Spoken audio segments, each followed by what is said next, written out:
ஸ்ரீஹி ஸ்ரீமதே ராமானுஜாய நமக. ஸ்ரீமத் வரவர முனையே நமக. ஸ்ரீ ஸ்ரீனிவாச மகாகுரவே நமக. ஸ்ரீசக்கரம் பக்தி யூடியூப் நேயர்கள் அனைவருக்கும் நமஸ்காரம். அடியேன் நந்தகுமார ஸ்ரீனிவாசதாசன், ஸ்ரீ கிருஷ்ணா வேதக்கல்வி நிலையம், காட்பாடி, வேலூர். மீண்டும் ஒரு பகவத்கீதை தொடர் உபன்யாச காணொளி வாயிலாக பக்தர்களை சந்திப்பதில் அடியேன் மிகுந்த மகிழ்ச்சி அடைகிறேன். பக்தர்களுடைய சங்கமம் எப்போதுமே ஆனந்தத்தை உண்டாக்கும் ஒரு தெய்வீக சக்தி படைத்தது. காரணம், பக்தர்கள் பகவானை பற்றியே நினைத்து கொண்டிருப்பார்கள், பகவானை பற்றிய உரையாடவும் செய்வார்கள்.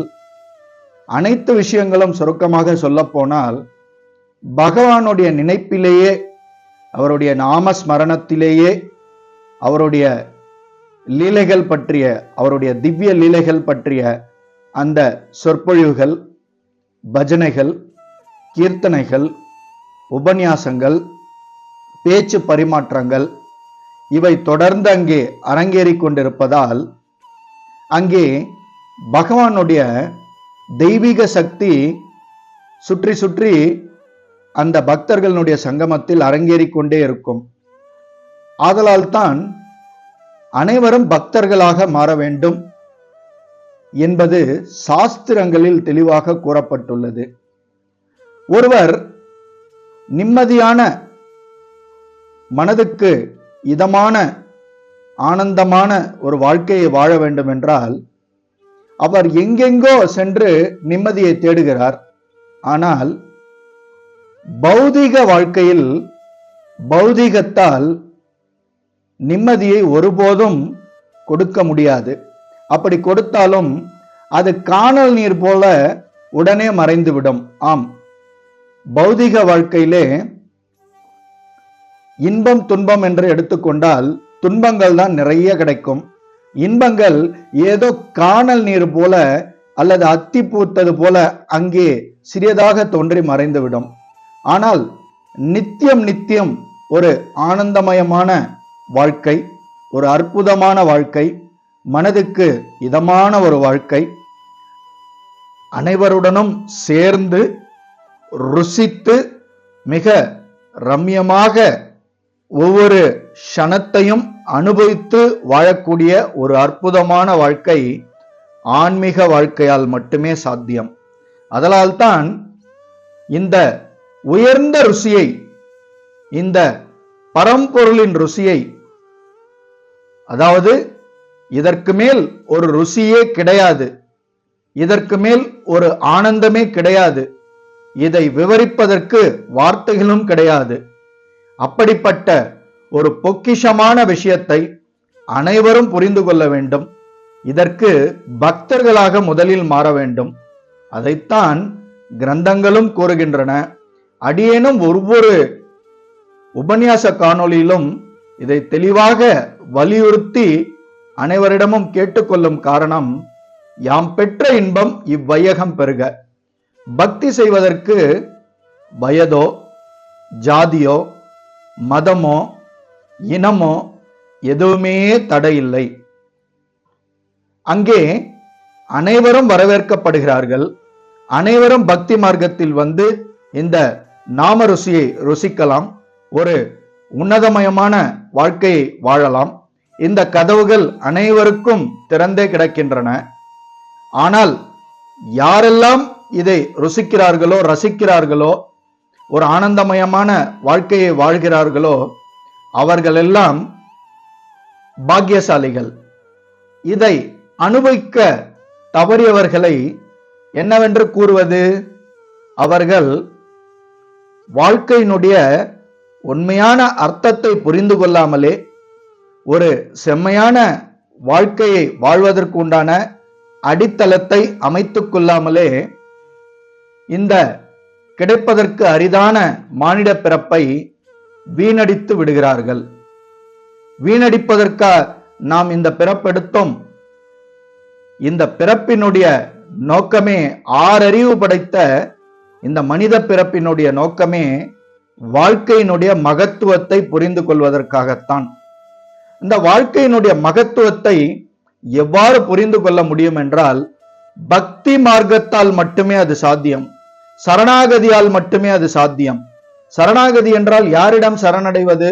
பரம்பொருளிடம் சரணடைய வேண்டும், பகவானிடம் சரணடைய வேண்டும். அவ்வாறு அவரிடம் நாம் சரணடைய தவறினால், இங்கே மானிட சக்திகளுக்கு, ஜட சக்திகளுக்கு, ஏதோ ஒரு ரூபத்தில் இருக்கும் ஒருவருக்கு நாம் சரணடைந்து அவருக்கு சேவை செய்து இந்த பிறவியை நாம் வீணடிக்க வேண்டிய ஒரு நிர்பந்தத்துக்கு தள்ளப்பட்டு விடுவோம். நம்மை படைத்து, நம்மை காத்து, நம்மை ரட்சித்து கொண்டிருக்கும் அந்த பரம்பொருளிடம், பகவானிடம் நாம் சரணடைந்தால்தான் இந்த வாழ்க்கை உண்மையான பயனை அடையும். நம்முடைய பிறப்பின் நோக்கத்தை நோக்கி நாம் பயணிக்க முடியும். ஆதலால் வாருங்கள், அடியேன் மேற்கூறிய அனைத்து விஷயங்களும் சாத்தியப்படுவதற்கு ஒருவர் பகவத்கீதையை கண்டிப்பாக கற்க வேண்டும். பகவத்கீதையை தொடர்ந்து படித்து வர வேண்டும். ஏனென்றால் பகவத்கீதை இதற்கு தெள்ளத் தெளிவான வழியை காட்டும். ஏனென்றால் இது பகவானின் உபதேசம் அல்லவா? பகவத்கீதையில் உள்ள 18 அத்தியாயங்களில் அடங்கியுள்ள 700 ஸ்லோகங்களில் 574 ஸ்லோகங்கள் பகவானுடைய நேரடி வார்த்தைகள். பகவான் மனிதனுடைய அனைத்து விஷயங்களுக்கும் தெள்ளத் தெளிவாக ஒரு விளக்கத்தை பகவத்கீதையிலே கூறியுள்ளார். அவரே நமக்கு அர்ஜுனன் வாயிலாக, அவரே பகவானே நமக்கு உபதேசித்துள்ள காரணத்தால் பகவத்கீதையை விட ஒரு மாபெரும் பொக்கிஷம் மனிதனை வழிநடத்துவதற்காக இந்த உலகத்தில் இல்லை. ஆதலால் வாருங்கள், பகவத்கீதை என்னும் இந்த மாபெரும் பொக்கிஷத்தை அனைவரும் படித்து வாழ்க்கையில் நடைமுறைப்படுத்தி இந்த மானிட பிறப்பை ஒரு உன்னத பிறப்பாக மாற்றிக்கொள்வோம். வாருங்கள், அதற்கான அனைத்து உதவிகளையும் அடியேன் செய்ய தயாராக உள்ளேன். வாருங்கள், பக்தி மார்க்கத்தில் முன்னேறலாம், பகவானுடைய பக்தர்களாக மாறலாம், ஒரு ஆனந்தமயமான வாழ்க்கையை வாழலாம். அந்த வகையிலே இதுவரை பகவத்கீதையினுடைய அர்ஜுன விஷாத யோகம் என்கிற முதலாவது அத்தியாயத்திலிருந்து 28 ஸ்லோகங்களை நாம் அனுபவித்துள்ளோம். இன்றைய பதிவில் 29வது ஸ்லோகத்தை நாம் அனுபவிக்க உள்ளோம். வாருங்கள், ஸ்லோகத்துக்குள் செல்லலாம். வேப்பதுஷ்ச சரீரே மே ரோம அர்ஷஸ்ச ஜாயதே காண்டீவம் ஷம்ஷதே அஸ்தாத் த்வச்சைவ பரிதக்ஷ்யதே. வேப்பதுஷ்ச சரீரே மே ரோம அர்ஷஸ்ச ஜாயதே காண்டீவம் ஷம்ஷதே அஸ்தாத் த்வச்சைவ பரிதக்ஷ்யதே. இது ஒரு அருமையான ஸ்லோகம். காரணம், ஒரு பக்தனுடைய மனநிலை எப்படி இருக்கும் என்பதை இந்த ஸ்லோகம் தெளிவாக விளக்குகிறது. உதாரணமாக, ஒருவருக்கு 2 விஷயங்களில் கண்களில் இருந்து கண்ணீர் வரலாம். ஒன்று ஆனந்த கண்ணீர், அடுத்தது மிகுந்த துக்கத்திலோ சோகத்திலோ இருக்கும்போது கண்ணீர் வரலாம். அது அந்த மனிதனிடத்தில் அரங்கேறும் அந்த விஷயத்தை பொறுத்தது, அல்லது அந்த குறிப்பிட்ட மனிதனுடைய மனநிலையை பொறுத்தது.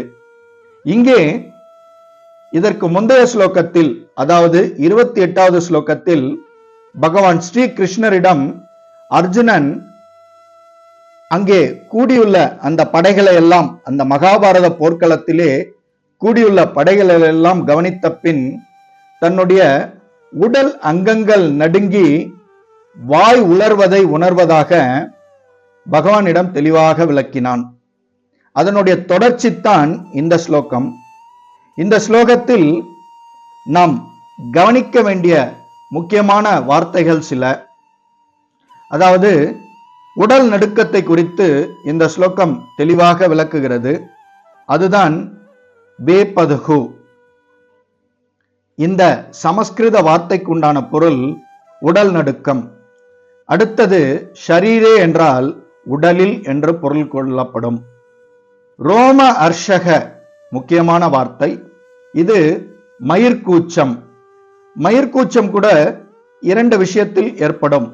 ஒன்று, அளவில்லா ஆனந்தம் அடையும் போது, அல்லது ஒரு அதிசயமான பிரமிக்கத்தக்க விஷயங்களை காதால் கேள்விப்படும் போது, அல்லது பயத்தினால் கூட இது அரங்கேறும். ஜாயத்தை உண்டாகிறது என்கிற பொருள் வரும். காண்டீபம், அதாவது காண்டீபம் என்பது அர்ஜுனனுடைய வில். இங்கே ஒவ்வொரு முக்கியமான வீரர்களும் தாங்கள் உபயோகித்த அந்த போர் தளவாடங்களுடைய பெயர்கள் கூட தனித்தனி பெயர்கள் உண்டு. அதுதான் இந்த பொக்கிஷ காவியங்களில் நமக்கு தெளிவாக விவரிக்கப்பட்டுள்ளன. அப்போது இந்த நுணுக்கத்தை நாம் தெளிவாக உணர்ந்து கொள்ள வேண்டும். ஒரு மனிதன் உபயோகப்படுத்தும் அந்த ஆயுதங்கள், போர்க்களத்தில் உபயோகப்படுத்தும் அந்த ஆயுதங்கள் கூட ஒவ்வொருவருக்கும் உபயோகப்படுத்தும் ஒவ்வொரு ஆயுதத்துக்கும் தனித்தனி பெயர் இருந்தது. அப்போது அந்த பண்பாடு எவ்வளவு ஒரு முதிர்ச்சி அடைந்த பண்பாடு, எந்த வகையிலே இதையெல்லாம் அமைத்தார்கள் என்பதை நாம் நினைத்து பார்த்தாலே மிகவும் பிரமிப்பூட்டக்கூடிய விஷயங்களாக இருக்கிறது.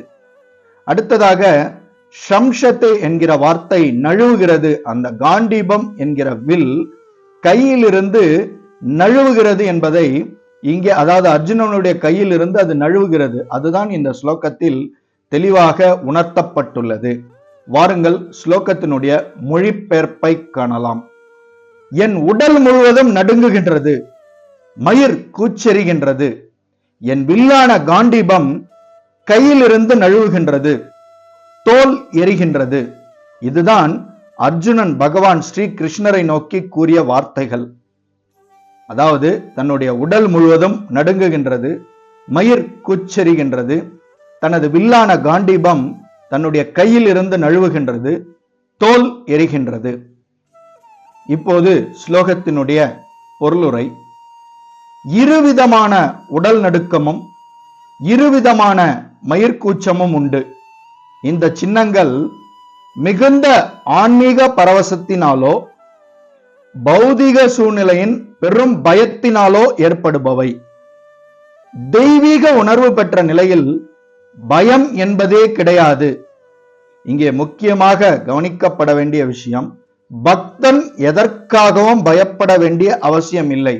காரணம், பகவானுடைய அபயத்தில், அவருடைய பாதுகாப்பில் பக்தன் வாழ்ந்து கொண்டிருப்பதால் தன்னுடைய உடல், பொருள், ஆவி அனைத்துமே பகவானுக்கு சமர்ப்பிக்கப்பட்ட காரணத்தால் பக்தன் எதற்காகவும் அஞ்ச மாட்டான். அப்போது எதற்காக இந்த மயிர்கூச்சம் எல்லாம் ஏற்படுகிறது? அது தெய்வீக பரவசத்தினால் ஏற்படுகிறது. அதுதான் இங்கே தெளிவாக புரிந்து கொள்ளப்பட வேண்டும். அடுத்ததாக அர்ஜுனனுடைய தற்போதைய நிலையில் ஏற்படும் அறிகுறிகள் உயிர் நஷ்டத்தை உத்தேசித்த பௌதிக பயத்தால் ஏற்பட்டவையே. மற்ற அறிகுறிகளிலிருந்து இது தெளிவாக தெரிகிறது. இங்கே இந்த போர்க்களத்தில் கூடியிருக்கும் இவ்வளவு வீரர்களுடைய உயிர்கள் எல்லாம் வெறும் அற்ப காரணத்துக்காக எல்லாம் இந்த உயிர் சேதம் ஏற்பட போகிறது. இதை நினைத்து அந்த அர்ஜுனன் பகவானுடைய பக்தர் அல்லவா, அந்த இலகிய மனசு மிகுந்த வேதனை அடைகிறது. அதனால்தான் மயிர்கூச்சம் ஏற்படுகின்றது. தனது புகழ்பெற்ற வில்லான காண்டீபத்தை நழுவவிடும் அளவிற்கு அர்ஜுனன் பொறுமை இழந்துள்ளான். உள்ளே அவனது இதயம் எரிந்ததால் தோல் எரிவது போல உணர்ந்தான். இவை அனைத்தும் வாழ்வை பற்றிய பௌதிக உணர்வால் ஏற்படுபவையாகும்.